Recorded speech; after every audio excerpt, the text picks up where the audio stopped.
In this restoration series, I combine the imagery of damaged classical statues, which I've restored by painting the missing bits in, with images of birds and young girls relating to ideas of environmental restoration and restitution of the historical iconography of women.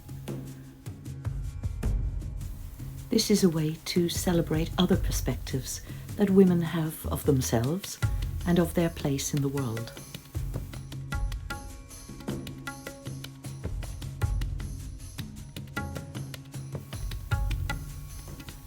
I hope this film gives some idea of what it feels like for me as an artist to be immersed in this process of making.